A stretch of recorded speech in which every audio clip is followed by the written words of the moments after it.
오늘 저는 함께 읽은 사도행전 1장 4절과 5절의 말씀을 가지고 두 주에 걸쳐서 성령으로 세례를 받으라라는 주제로 말씀을 함께 나누려고 합니다.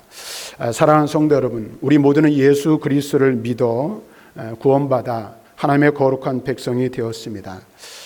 그러나 우리는 여전히 이 세상에 존재하고 이 세상을 살아가고 있으며 악한 마귀 사탄은 우는 사자와 같이 삼킬 자를 두루 찾아다니며 우리를 무너뜨리고 삼키기 위하여 호시탐탐 노리고 있습니다.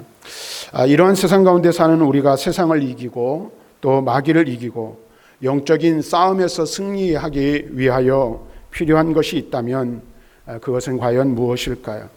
그것은 다른 것이 아니라 우리 안에 이미 내주에 계신 우리가 예수 그리스도를 구주로 영접하고 우리가 그리스도를 구주로 믿을 때에 붙들 십자가의 능력을 붙들 때에 우리 안에 내주에 계신 성령께서 함께 하시는데 그 성령으로 충만한 삶을 사는 것입니다. 우리가 날마다 성령 충만하면 참 좋겠는데 그렇지 못한 것이 우리의 현실이라고 말하지 않을 수가 없습니다. 자, 그렇다면 오늘 우리가 왜 성령을 받아야 하는가? 왜 성령으로 충만해야 하는가에 대한 부분에 대해서 함께 말씀을 나누려고 합니다. 오늘 우리가 함께 읽은 말씀 4절 말씀에 보면 우리 4절 말씀을 같이 한번 읽어보도록 하겠습니다. 사도행전 1장 4절 시작. 예루살렘을 떠나지 말고 내게서 들은 바 아버지께서 약속하신 것을 기다리라. 이 말씀은 예수님께서 승천하시기 전에 제자들에게 주신 말씀입니다. 예루살렘을 떠나지 말고 내게서 들은 바 아버지께서 약속하신 것을 기다리라 명령하셨습니다. 여기서 아버지께서 약속하신 것이란 무엇일까? 5절 말씀을 보면 그것은 이제 얼마 몇 날이 못 되어 성령으로 세례를 받으리라 말씀하신 것으로 보아 그것은 성령을 가리키는 것임을 알 수가 있습니다. 예수님께서 순환 당하시기 전에 제자들에게 당신이 승천하신 후 죽으시고 부활하신 후 승천하신 후에 보혜사 성령을 보내주실 것을 약속하셨습니다. 그 내용이 요한복음 14장 16절에 나와 있는데 말씀을 함께 보도록 하겠습니다. 같이 한번 읽어볼까요? 내가 아버지께 구하겠으니 그가 또 다른 보혜사를 너에게 주사 영원토록 너희와 함께 있게 하리니. 예수님께서 이 세상을 떠나시면서 약속하신 것이 있는데 다른 보혜사를 주시겠다. 그리고 그 보혜사는 영원히 함께 제자들과 함께 하실 것이라 말씀하고 있습니다. 또 14장 26절부터 28절의 말씀에서도 마찬가지인데요. 한번 26절부터 28절 말씀을 같이 읽어보겠습니다. 보혜사 곧 아버지께서 내 이름으로 보내실 성령 그가 너희에게 모든 것을 가르치고 내가 너희에게 말한 모든 것을 생각나게 하리라. 평안을 너희에게 끼치노니 곧 나의 평안을 너희에게 주노라. 내가 너희에게 주는 것은 세상이 주는 것과 같지 아니하리라. 너희는 마음에 근심하지도 말고 두려워하지도 말라. 내가 갔다가 너희에게로 온다 하는 말을 너희가 들었나니 나를 사랑하였더라면 내가 아버지께로 감을 기뻐하였으리라. 아버지는 나보다 크심이라. 여기서도 무엇을 말씀하고 있습니까? 보혜사 곧 아버지께서 내 이름으로 보내실 성령 그가 너희에게 와서 가르치고 기억나게 생각나게 하실 것이라 말씀하고 있습니다. 그런데 이 성령을 보내주시겠다는 약속은 예수님께서 하신 약속만이 아님을 우리는 성경을 통해서 알 수 있습니다. 이 약속은 이미 구약에 예언된 약속입니다. 그래서 성령이 믿는 자들에게 강림하실 것이라는 사실을 구약 성경은 우리에게 다음과 같이 예언하여 주고 있습니다. 우리가 잘 알고 있는 요엘서 2장 28절부터 32절 말씀에 보면 다음과 같이 말씀하고 있습니다. 같이 읽어보겠습니다. 그 후에 내가 내 영을 만민에게 부어주리니 너희 자녀들이 장래일을 말할 것이며 너희 늙은이는 꿈을 꾸며 너희 젊은이는 이상을 볼 것이며 그때에 내가 또 내 영을 남종과 여종에게 부어줄 것이며 내가 이적을 하늘과 땅에 베풀리니 곧 피와 불과 연기 기둥이라. 여호와의 크고 두려운 날이 이르기 전에 해가 어두워지고 달이 핏빛같이 변하려니와 누구든지 여호와의 이름을 부르는 자는 구원을 얻으리니 이는 나 여호와의 말대로 시온산과 예루살렘에서 피할 자가 있을 것이며 남은 자 중에 나 여호와의 부름을 받을 자가 있을 것임이니라. 무엇을 말하고 있습니까? 오늘 마지막 때 여호와의 날이 이르게 되면 남종과 여종에게 하나님의 영 곧 성령을 부어주시겠다라고 말씀하고 있는 것입니다. 예수님께서 성령을 보내주시겠다고 약속하셨을 뿐만 아니라 구약 선지자 요엘을 통해서 마지막 때에 오늘 성령이 임하실 것을 말씀하고 있습니다. 그래서 오늘 우리가 함께 읽은 4절 말씀에서 예수님께서는 아버지께서 약속하신 성령, 약속하신 것을 기다리라고 말씀하고 있습니다. 그런데 우리가 여기서 주목해야 할 것은 아버지께서, 다시 말하면 성부와 성자로부터 오는 성령은 어떤 분이신가 하는 것인데, 그분을 가리켜 예수님께서는 다른 보혜사라고 말씀하셨습니다. 이 보혜사라는 말은 헬라어로는 파라클레토스라는 말인데, 이 말을 우리나라 말로 그대로 번역을 하면 옆에서 또는 곁에서 도와주는 분이란 뜻입니다. 그러니까 성령께서 우리에게 임하시는데 이 성령은 우리와 함께 하시면서 우리를 도와주시기 위하여 우리에게 임하시는 분이라는 사실을 알 수가 있습니다. 그런데 이 파라클레토스라는 말은 원래 라틴어 포르티스라는 말에서 유래된 말인데, 이 포르티스라는 말의 의미가 무슨 말이냐면 용감하다라는 뜻입니다. 다시 말하면 성령을 받게 되면 이 말을 통해서 우리가 알 수 있는 것은 담대해지게 된다라는 사실을 깨달을 수가 있어요. 실제로 예수님께서 말씀하신 대로 오순절날 오늘 마가의 다락방에서 기도하던 120명의 성도에게 성령이 임하였고, 오늘 성령 세례를 받은 사도들은 예수님을 배반하고 도망하기 급급했던 이전과는 달리 용감하고 담대하게 주님의 증인으로서의 사역을 감당하는 것을 우리는 성경을 통해서 알 수가 있습니다. 특별히 이제 사도행전 4장의 말씀을 보면 베드로가 성령에 충만하여 제사장들과 성전 맡은 자, 사두개인들 앞에서 담대히 부활하신 예수 그리스도에 대하여 증언하고 있는 것을 우리는 볼 수가 있습니다. 그런데 여러분 한번 생각해 보시길 바랍니다. 4장에서 담대하게 종교 지도자들 앞에서 예수 그리스도의 부활을, 예수 그리스도의 복음을 증거하고 있는 사도 베드로가 원래 어떤 사람이었습니까? 그는 우리가 잘 아는 대로 예수님께서 십자가에 달려 돌아가시기 전에 3번씩이나 여종들의 말 때문에 두려움에 떨어서 3번씩이나 예수님을 부인하며 저주하였던 베드로였습니다. 그런데 그런 베드로가 어떻게 이런 용기 있는 행동을 할 수 있었을까 하는 것입니다. 그것은 바로 성령으로 충만하였기 때문에 그렇습니다.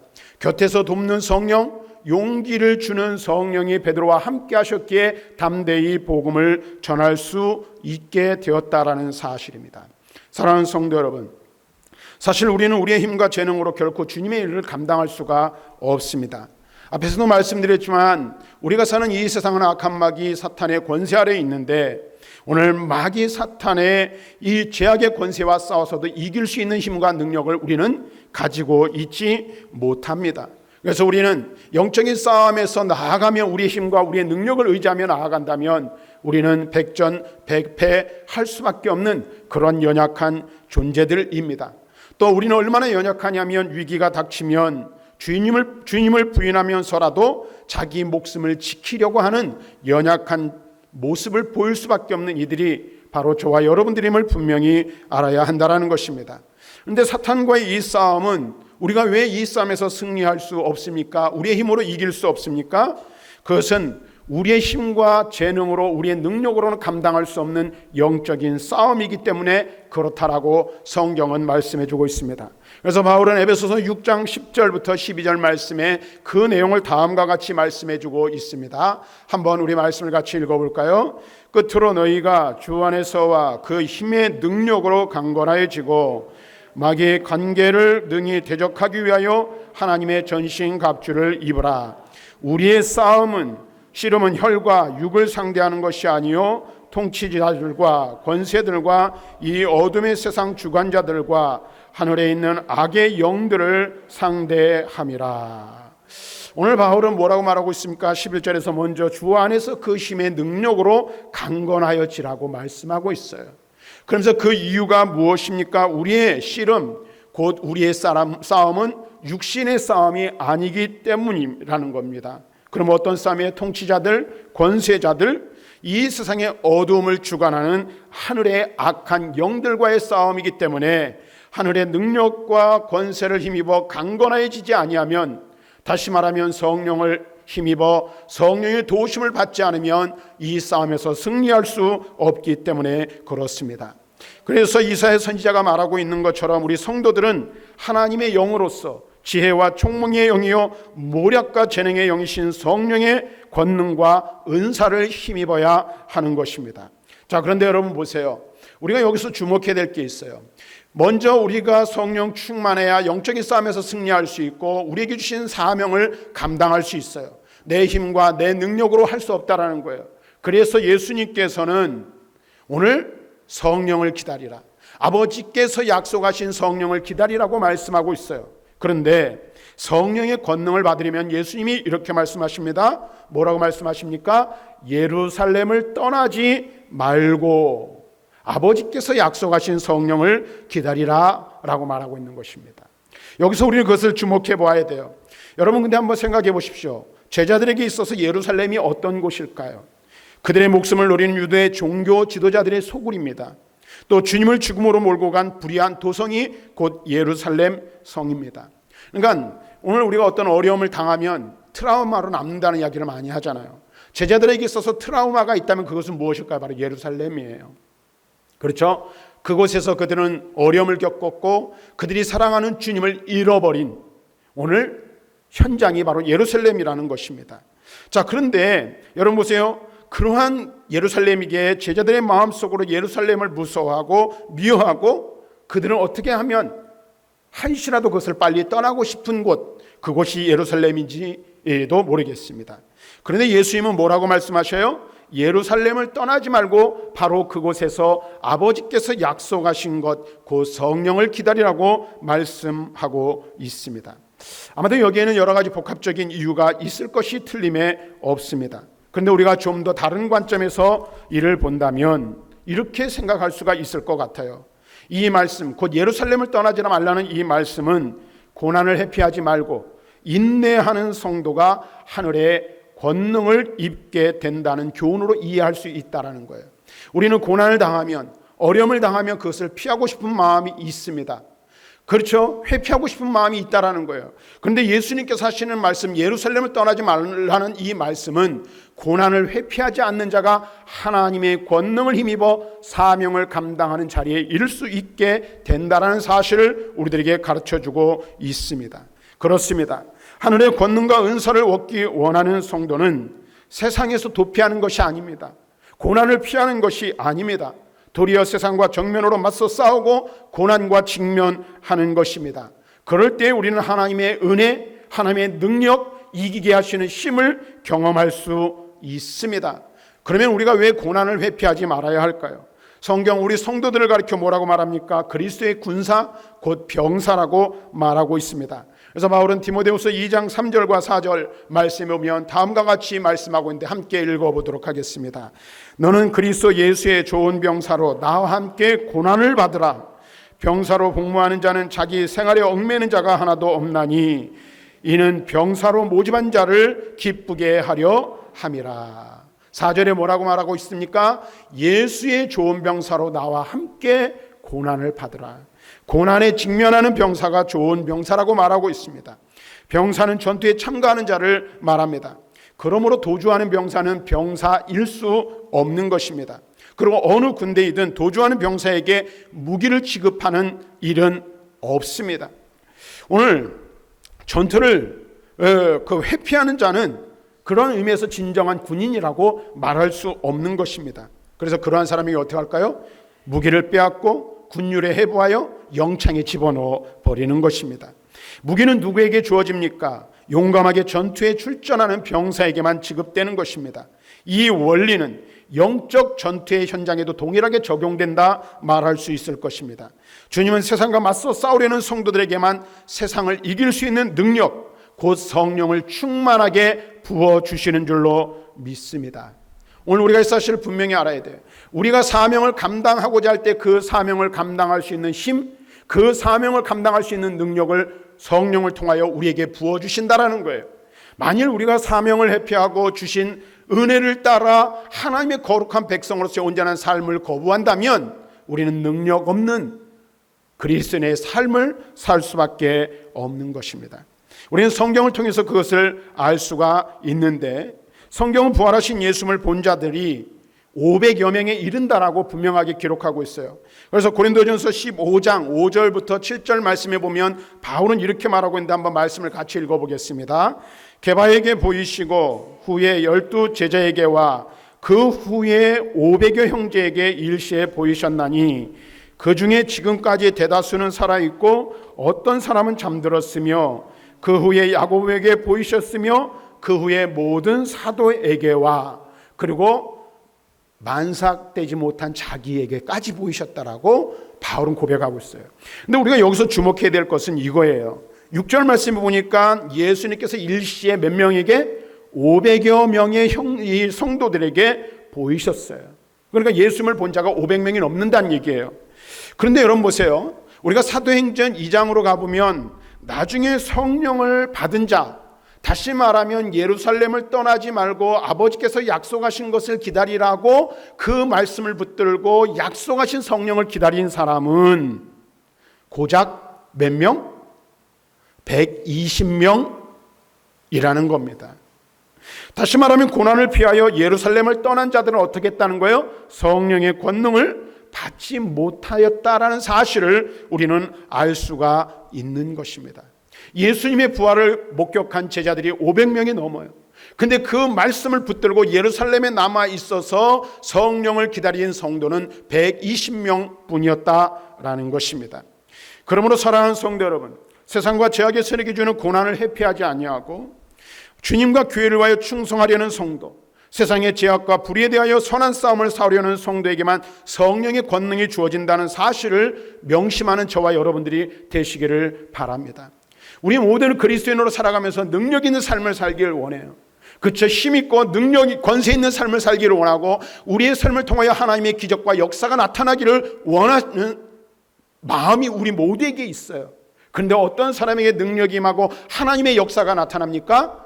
사명을 감당하되 고난을 회피하지 않는 사람, 고난과 직면하여 사명을 감당하고 주님이 주신 은사를 따라 그 일들을 감당하고자 하는 자들에게만 성령의 능력과 권능이 임하신다는 사실을 우리는 분명하게 알아야 하는 것입니다. 그래서 주님과 교회를 위한 고난을, 그런 영적인 전투를 회피하지 말고 인내로서 그것을 극복하며 사명을 감당하는 저와 여러분들이 되어야 할 줄로 믿습니다. 그리고 우리가 그렇게 성령의 권능을 입게 될 때에 고난을 이기고 세상을 이기고 마귀를 이기고 영적 싸움에서 승리하는 자리에 이르게 될 줄로 믿습니다. 그래서 바울은 데살로니가 전서 1장 5절에 데살로니가 교인들을 향하여 이렇게 말하고 있어요. 같이 한번 읽어보도록 하겠습니다. 시작. 이는 우리 복음이 너희에게 말로만 이른 것이 아니라 또한 능력과 성령과 큰 확신으로 된 것임이라. 우리가 너희 가운데서 너희를 위하여 어떤 사람이 된 것은 너희가 아는 바와 같으니라. 바울이 뭐라고 고백하고 있어요? 오늘 말로만 사도, 말로만 복음 전하는 자가 아니라 능력과 성령의 확신으로 사도의 일을 감당하고 있음을 말하고 있습니다. 그래서 바울은 디모데후서 1장 8절에 또 다음과 같이 말씀하고 있습니다. 우리 같이 한번 디모데후서 1장 8절 말씀을 같이 읽어보도록 하겠습니다. 시작. 그러므로 너는 내가 우리 주를 증언함과 또는 주를 위하여 갇힌 자 된 나를 부끄러워하지 말고 오직 하나님의 능력을 따라 복음과 함께 고난을 받으라. 오늘 바울은 이렇게 우리에게 말씀해주고 있습니다. 복음과 함께 고난을 받는 자, 그 사람이 하나님의 능력을 힘입고 부끄럽지 않은 삶을 살 수 있는 것입니다. 예수님께서도 마태복음 10장 말씀에 보면 12명의 제자를 둘씩 짝지어 세상을 향하여 전도자로 보내시는 것을 우리는 알 수가 있어요. 그런데 마태복음 10장 말씀에 보면 예수님께서는 그들을 둘씩 짝지어 세상을 보내시는데 그냥 보내시지 않으셨어요. 하늘의 권세를 주셨어요. 귀신을 제어할 수 있는 능력을 그들에게 주셨습니다. 이미 그들에게 이 사명을 감당할 수 있는 힘과 능력을 먼저 주시고 나아가서 사명을 감당할 때 귀신이 쫓겨나는 역사, 병든 자가 일어나는 역사를 경험하게 하신 거예요. 다시 말하면 이미 우리 예수 믿는 모든 사람들은 성령을 받았어요. 성령의 능력을 받은 자예요. 근데 그 능력을 행사하고 그 역사를 경험하고 그 성령의 능력을 발휘할 수 있는 이가 누구입니까? 사명을 감당하는 자만이 그의 삶을 통하여 성령의 역사가 나타나게 된다는 사실을 우리는 깨달아야 한다는 것입니다. 사랑하는 성도 여러분, 우리 모두는 예수 믿고 하나님의 자녀가 되었습니다. 그러나 우리는 여전히 연약한 육신을 가지고 이 세상을 살아가고 있습니다. 우리의 육신으로는 우리는 영적인 싸움에서 승리할 수 없죠. 마귀를 이길 수도 없고, 또 우리는 우리에게 주신 사명이 너무나도 크고 위대하여서 그 사명을 감당할 수 있는 힘도 능력도 우리는 가지고 있지 못합니다. 그렇다면 우리는 어떻게 이 사명을 감당할 수 있을까요? 어떻게 하늘의 능력과 권세를 받아 영적인 싸움에서 승리할 수 있겠습니까? 그것은 오직 성령의 능력을 받아 그 능력을 가지고 세상을 향하여 나아가는 것입니다. 사명의 자리로 나아가는 것입니다. 영적인 전장으로 나아가는 것입니다. 그때 내 힘, 내 능력이 아니라 성령이 부어주시는 힘과 능력으로 사명을 감당할 수 있고, 성령이 부어주시는 능력과 힘으로 마귀를 이기고 세상을 이길 수 있게 되는 줄로 믿습니다. 사실 우리가 이 땅을 살아가면서 그리스도인답게 사는 것 또한 마찬가지죠. 우리가 우리의 지혜를 가지고 이 세상을 살아가는 것 같지만 우리의 지혜로는 할 수 있는 것이 사실 아무것도 없음을 우리는 깨달아야 합니다. 그렇죠. 여러분 한번 보세요. 내 힘과 내 지혜를 가지고 내가 이만큼 일궈오고 지금까지 인생을 살아온 것 같지만, 만약에 하나님께서 나를 도와주시지 아니하시고 나를 인도해 주시지 않는다면 우리는 한 걸음도 앞으로 나아갈 수 없는 그런 연약한 존재들이라는 사실을 깨닫는 것이 중요합니다. 그리고 우리는 우리의 힘과 우리의 지혜로 살아갈 수 없기에 우리를 도우시는 분이 더욱 필요하다는 사실을 절실하게 깨닫게 되는 것입니다. 나를 도와주시는 성령이 나와 함께 하시지 아니하시고 나를 붙들어 주시지 아니하시고 나를 통해서 역사하시지 않으면 우리가 할 수 있는 것은 아무것도 없는 것입니다. 자, 한 가지 여러분들 꼭 기억하셔야 될 게 있어요. 다 예수 그리스도를 구주로 영접하셨죠? 그러면 여러분 안에 누가 계십니까? 성령이 내주에 계신 줄로 믿습니다. 여러분 잘 들으세요.